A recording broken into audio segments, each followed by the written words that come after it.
कहत बा। अरे वाह का कहे भैया? अरे या गन्ने में फूले फूला,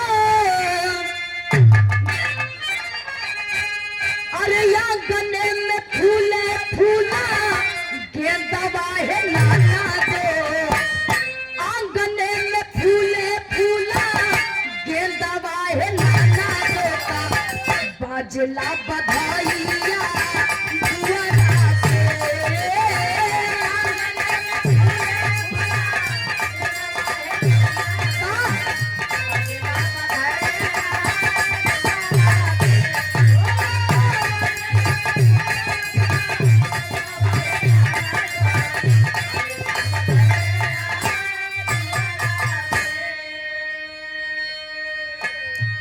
लेकिन इसी के भाव में इस धरती पे जो आया है, एक ना एक दिन सबको जाना पड़ेगा।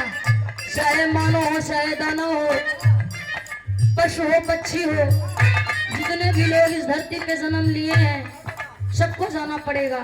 कहना भैया, एक दिन न जाना हुई है, अरे ये कभी न जाना हुई है पिया के समानावा। एक दिन न जाना हुई है पिया के समानावा का मिली है सजाना ससुररिया में।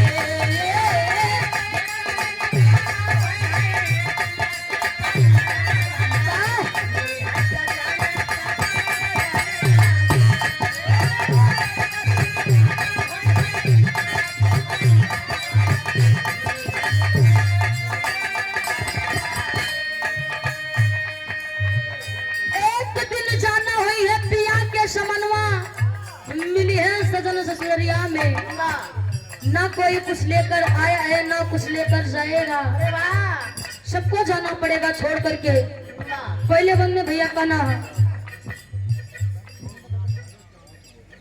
आप सोमनाथ यादव चादो पारा की पावन धरती से दादाजी के कर अंदर 101 रुपए का महान आशीर्वाद पहुंच के पलगी बा। कहे भैया,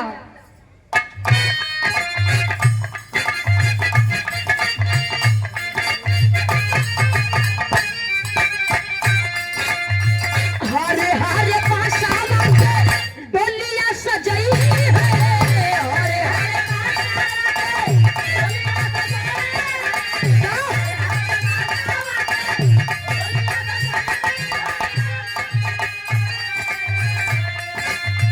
गरबा में हार मागी से दूरा लगाई है, गरबा में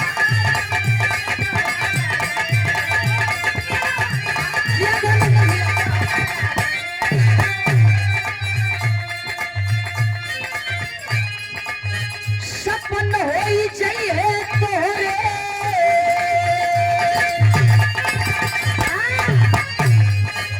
सपन होई चाहिए तोरे नैहर के नगारिया, सपन होई चाहिए तोरे नैहर के नगारिया का मिली है सजाना ससुररिया में।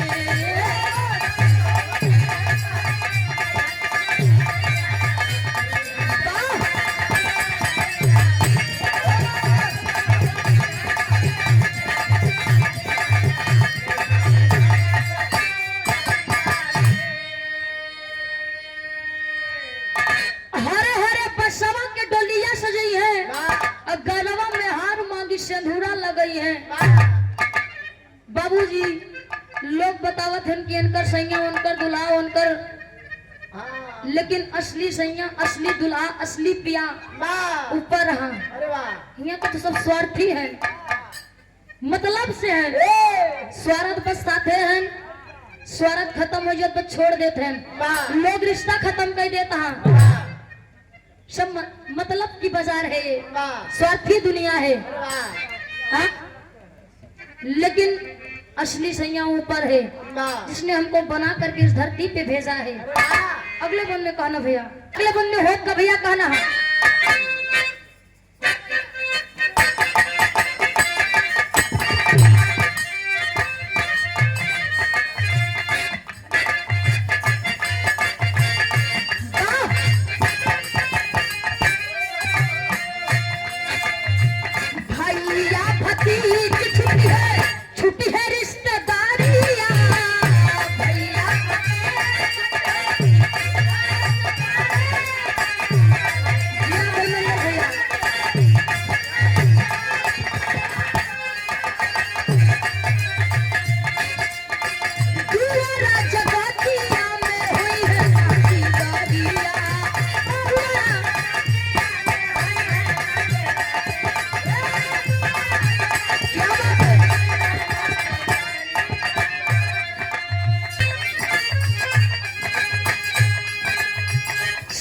सपन होई चाहिए तोहरे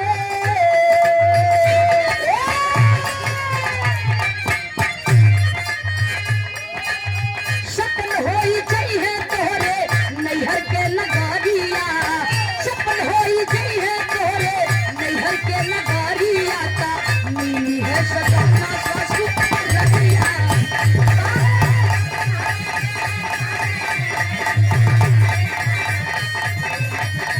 या धर्मेंद्र भैया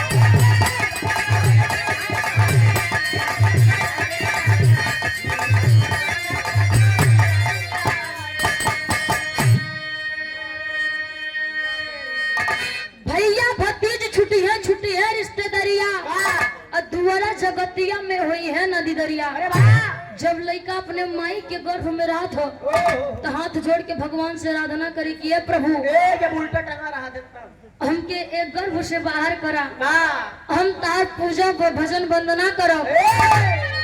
लेकिन जब कोनो लड़का के जन्म होत आप लोग सुने होंगे काका का लड़कियां रोवत कहाँ कहाँ कहाँ कहाँ कह रहे कि हम तार पूजा भजन वंदना करब। चारों चोर पिछुआ लेते नहीं तभी माया के बाजार में आई के पहचाने लगे कि हमार पापा है वाह ये हमार मम्मी है अरे वाह हमार बुआ है हमार दादा है हमार दादी है। अरे वाह मां सड़ुआई नहीं अच्छा पैदा होता सड़वैनी मिल जाती रिश्ता बन जाए भाई धीरज भैया इन जब पैदा भरा हुई हैं तो सबसे पहले सड़वैनी से भेंट भरेगा। अरे बात भाई शादी किया भाई हाँ हमका लागत बा ई माया के बाजार है वाह लेकिन जब इस शरीर से पिछड़ा से जब सुग्गा उड़ जाता अरे वाह तो ये शरीर ये लोगन के गंधाए लगा था कहीं कितना जल्दी है कि दुआरे से हटाए दा वाह शरीर गंधाए लगी। हाँ मतलब जब तक शरीर में जान बा तब तक सब कुछ वाह जान निकल जाता तो कुछ नहीं वाह लोग रिश्ता तोड़ देते हैं माया की बाजार है। अरे भाई आप लोग देखे होंगे एक से एक कांड रोज होत बा भैया। अबे मेरठ में भरा मुस्कान हत्याकांड। अरे वाह मुस्कान अरे हम ये मुस्कान में बड़ा फर्क बा हाँ थोड़ा छोट या थोड़ा बड़ी रही देखे रहे हाँ भाई क्या रहे हमके लागत तो तार दीदी लागत रही वाह हमार बुआ तबे लंबाई देखे हैं भैया और कैसे डब्बा तू मेरठ कहाँ बा वाह टीवी में बच्ची मुस्कान दूसरे के प्यार में फंस के अरे वाह छोट के बिटिया रही लेकिन वो बिटिया के देखा मुंह ना ही देखिन अपने दुल्हा के मार के नीले ड्रम में पैक कर दिन दो बोरा सीमेंट डाई के। अरे वाह मोहम्मद जाग रही उनके का मोहम्मद ये मोहम्मद का है अरे मोहम्मद सही बोले सीखला नहीं बहुत पीटा मोहब्बत वाह भैया मार के पैक कर दिन खेसारी भैया बड़ा बढ़िया गाना गायन छोड़ी मुस्कान हमर जान लेबू का अतई बोरा सीमेंट या ड्राम लेबू। अरे वाह भैया उनके हवस के आगे न छोट की बिटिया दिखान अरे ना अपन दुल्हा अरे वाह। लोग बतावत हैं कि प्यार है वाह। फलाने से प्यार बा फलानी से प्यार बा अरे वाह काका लेकिन आजकल का प्यार प्यार नहीं रहेगा बा प्यार कईयों प्रकार के होता और जो आजकल ई प्यार चलत बा वाह ई हवस है हाय हाय हम न मानी प्यार है। ए दिल टूट के कहा देती हाँ? दिल टूट गया हाय हाय लोग बताते हैं कि हमारा दिल टूट गया फलानी दिल तोड़ के चली गई। साइंस बताता है दिल में हड्डियां नहीं होती हैं। हाँ बिखरा याद है तो का ज्यादा जानकारी बा वाह हमको लगा तो तार भीतरा नहीं बा भैया समझ में नहीं आवत हड्डियां टूटत कैसे। वाह हाँ अगले बंदे का ना भैया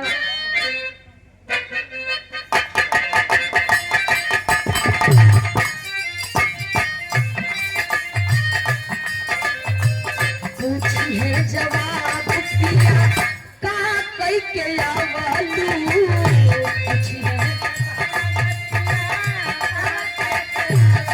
वाह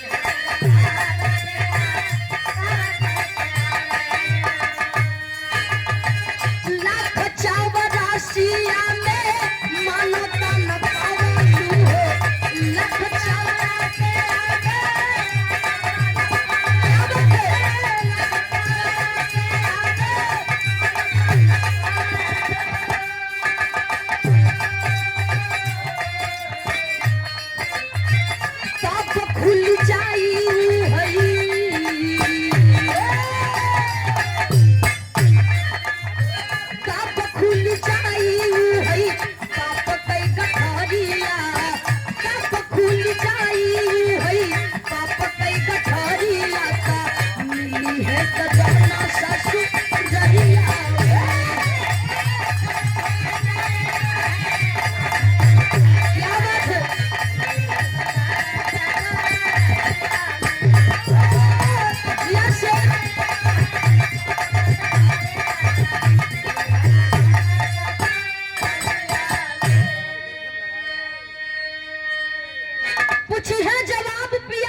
न पवलू अगर इ तमानो के तन मिला बा हाँ दूसरे के पेट ना काटा 84 लाख योनि भटके के बाद ही मनुष्य के तन मिला बा अगर ये मनुष्य के तन मिलब इतने सौभाग्य से अच्छा काम करा तो बढ़िया काम करा हाँ जोने से नाम हो जाए। हाँ सब खियावा पियावा चाय पियावा चौराहा पे अच्छा इनकर खान पे दिमाग रहा था अबे मैंने याद करिए मेरे पे आज जंगले में है चाहे जोनों निकल जावे कोनो दिक्कत नहीं भैया लोग बतावत हैं कि स्वर्ग लोग ऊपर बा हम कहते जे जात हन का वो देखत हन का लौट के आवत हाँ धर्मेंद्र भैया जे मर के जात हैं स्वर्ग लोग वो लौट के आवत हाँ ये जे धरती पाटन जियत हाँ वो जीते जात हाँ का सब कहेंगे स्वर्ग लोग ऊपर बा हम नहीं मानी हाँ हमार काना स्वर्ग लोक नरक लोक सभी धरती है बा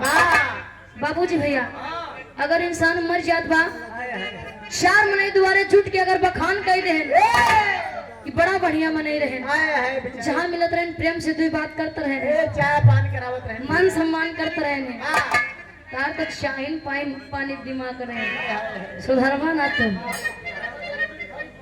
द्वारे मिल के बखान दे समझ लो वह स्वर्ग लोक है और अगर 4 महीने जुट के अगर याद दे कि भले बताई जरक नाती चलागा जब तक रहा लोगन के नरक कई दे रहा जियम अरे वाह 2 खटिया 3 खटिया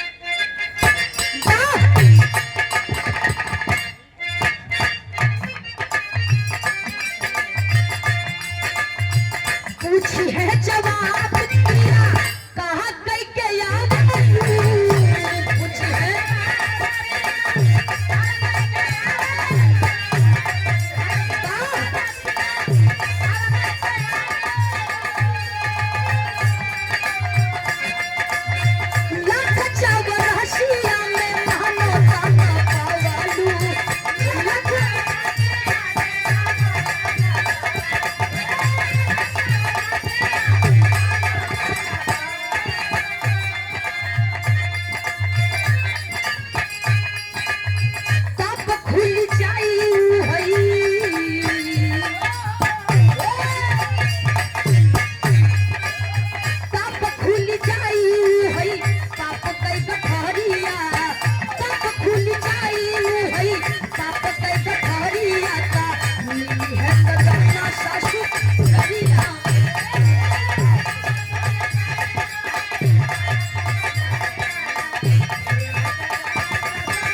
पूजा कराब माया के बाजार में जब भुलाई जाइए भैया तो एक ना एक दिन जाना है बा असली पिया खिया जब हुआ जब का जवाब देवा हाँ जब पूछिए का करया हुआ कितना दिन ढोल बजाया घर में भैया हाँ के साथे बजाया है बताओ पड़ेगी तो क्या सबसे पहले तुम्हें से पूछी है हाँ जोनी ज्यादा खात है जब जावत पूछे कहीं संतराम भैया कितना खाया कहाँ खाया भैया लास्ट में कहना बाबा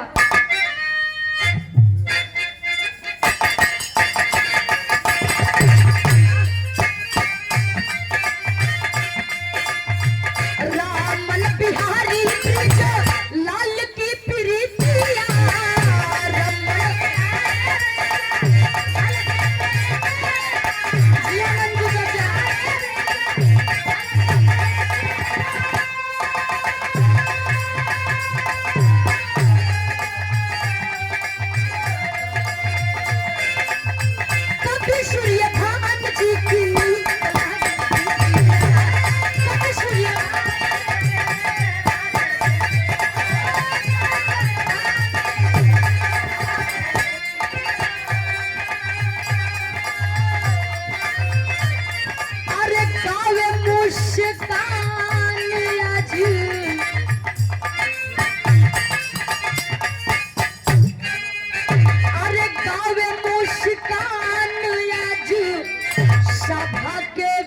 भीतरिया गाँव मुस्कान आज ढोकरी के भीतरिया का मिली है सजना ससुररिया में।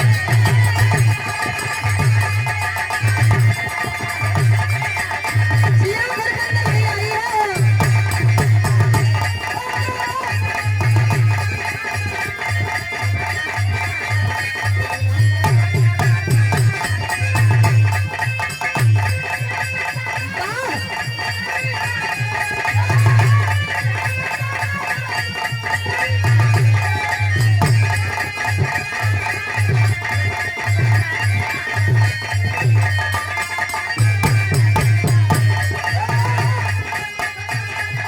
अरे गाँव मुस्कान आज ढोकरी के भीतरिया का मिली है सजना ससुररिया